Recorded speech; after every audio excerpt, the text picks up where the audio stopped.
Bonjour à toutes et tous et bienvenue dans ce nouveau numéro du MAG Lannion Trégor consacré au tourisme. Alors pas au tourisme du littoral, on vous a mis sur une fausse piste, mais un tourisme un peu particulier.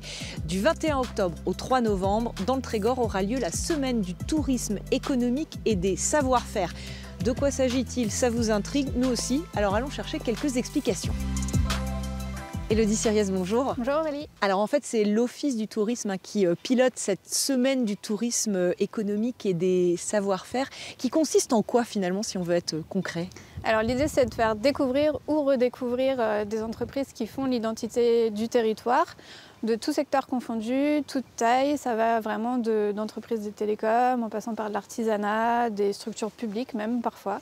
Donc c'est des propositions, on va dire, touristiques sur la période des vacances d'automne. C'est ça, ouais. L'idée, c'était aussi d'animer un petit peu les bords de saison avec cet événement du coup, qui se déroule pendant les vacances d'automne et de proposer des animations pour les locaux, mais aussi pour les visiteurs qui sont là encore à cette période de l'année. On n'en a pas beaucoup entendu parler de cette semaine du tourisme économique. C'est nouveau comme proposition? Alors ça commence à émerger.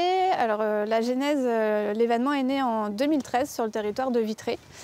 Parce qu'ils avaient un vivier d'entreprises assez important qu'ils souhaitaient faire découvrir.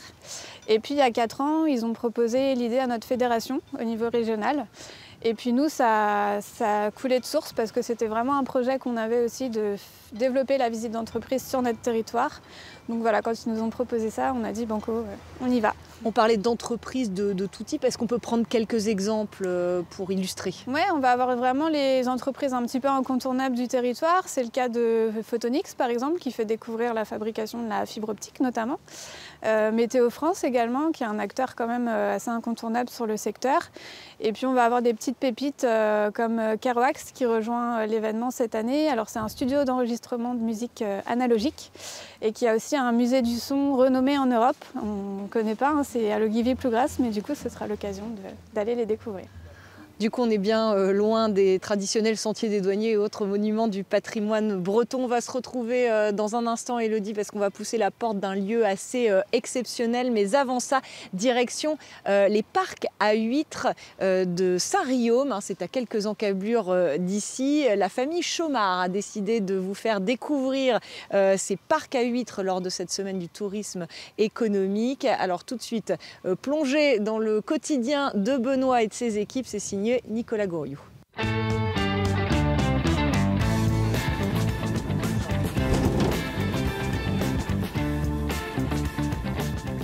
Je m'appelle Benoît Chaumard, donc je suis ostréiculteur depuis maintenant 2017.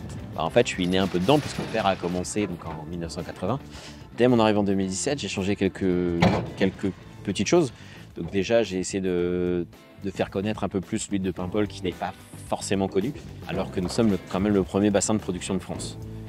Mais qui dit bassin de production ne dit pas bassin de commercialisation. Voilà, faut le savoir. Donc, il est important d'avoir une bonne image.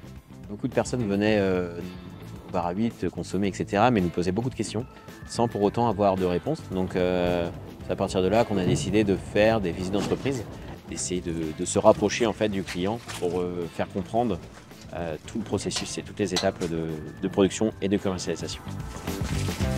Ça consiste en fait déjà dans une première approche d'aller en mer, enfin légèrement en mer, c'est-à-dire de prendre des bottes, d'aller en bas sur l'estran pour voir un petit peu comment est conçue une table ostréicole, comment, dans quoi on les met, c'est-à-dire dans les poches ostréicoles, combien on en met, pourquoi, à quel endroit, comment on les dispose. C'est un des rares métiers où on va vraiment avoir une influence de A jusqu'à Z sur de là où on va les mettre, c'est-à-dire sur des bas de secteur, sur des hauts.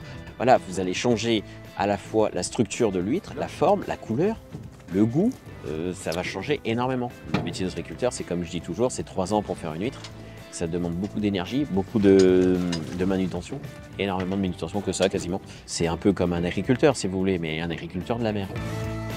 Tout le monde a besoin de savoir un peu, surtout dans les temps qui courent, de savoir qu'est-ce qu'il va manger, à qui il achète en fait. Donc c'est important aussi d'être hyper transparent sur la manière de faire parce qu'il a besoin de voir et d'observer comment c'est produit, le temps qu'on met, l'énergie qu'on met.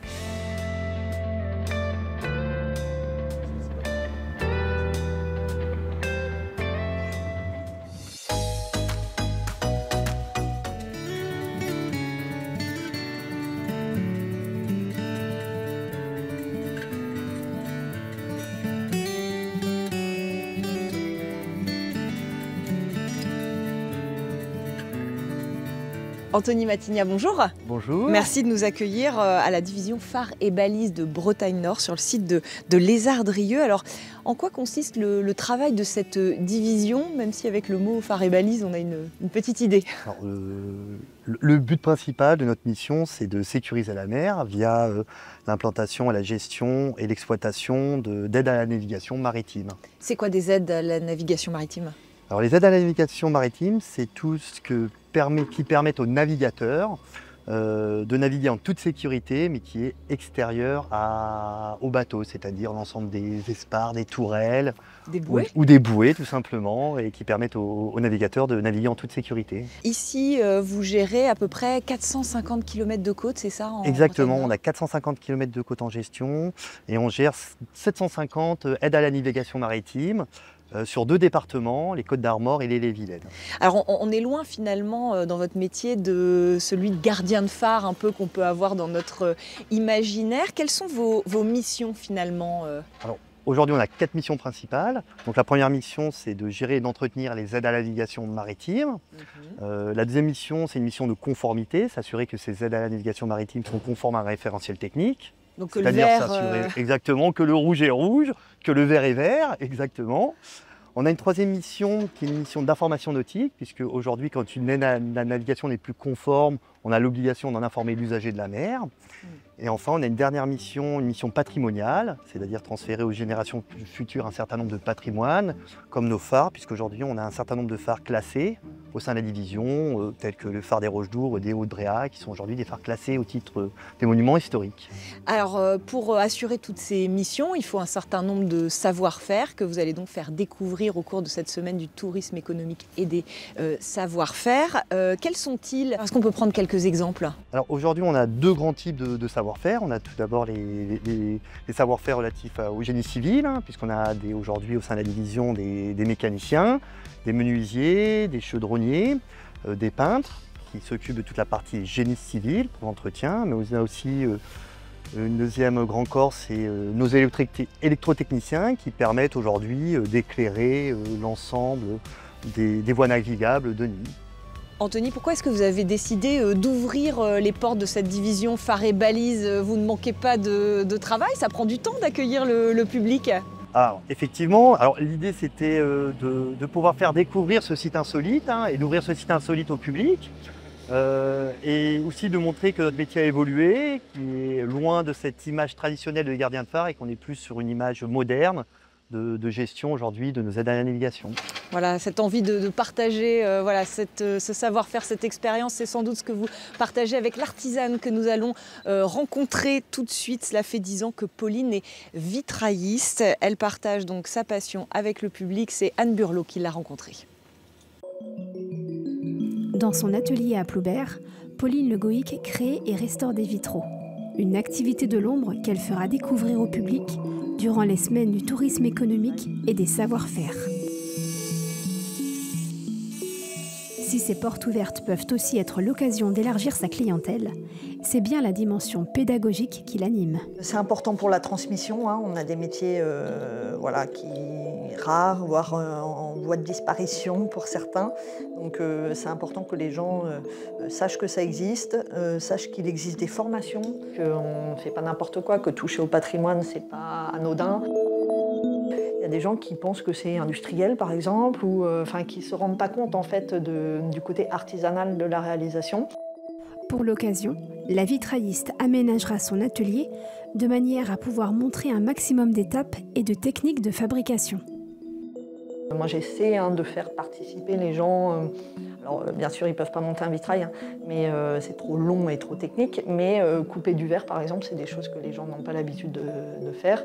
Juste tenir les outils en main, il y a vraiment ce truc qui se passe de « ah oui, en fait on est dans la fabrication ». Les gens n'ont plus ce rapport quotidien à la fabrication. Et du coup, il y a cette joie qui naît dans leur regard assez immédiatement, et ça j'aime beaucoup. Pauline pourra également échanger avec le public autour de ses créations contemporaines.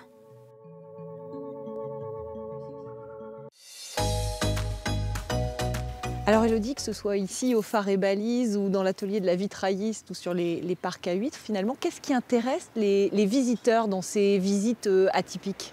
C'est vraiment l'aspect inédit de pousser les portes d'entreprises qu'on peut voir tous les jours, par exemple en allant au travail, mais sans savoir spécialement ce qu'il y a derrière les murs, de rencontrer les personnes qui y travaillent, de découvrir leur savoir-faire, leur histoire.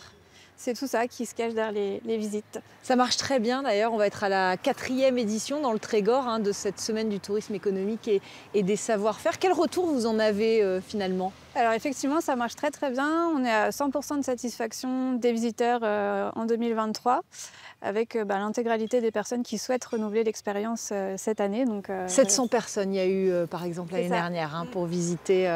Côté entreprise aussi, on est satisfait d'ouvrir les portes, ça demande du temps d'organisation. Effectivement, c'est vrai que ça demande du temps pour les équipes. Maintenant, c'est vraiment une opportunité pour eux de valoriser leur savoir-faire, de faire découvrir leur métier, de gagner en notoriété, pourquoi pas de susciter des vocations aussi pour des entreprises qui ont du mal à recruter. Donc, l'événement, il est plutôt bien accueilli chaque année, en fonction des disponibilités, bien sûr, des équipes et puis des entreprises. Mais c'est un beau projet, en général, qui est bien pris. Merci beaucoup, Élodie, pour ces explications, de nous avoir donné envie. Si on veut s'inscrire, participer, je rappelle que c'est du 21 octobre au 3 novembre.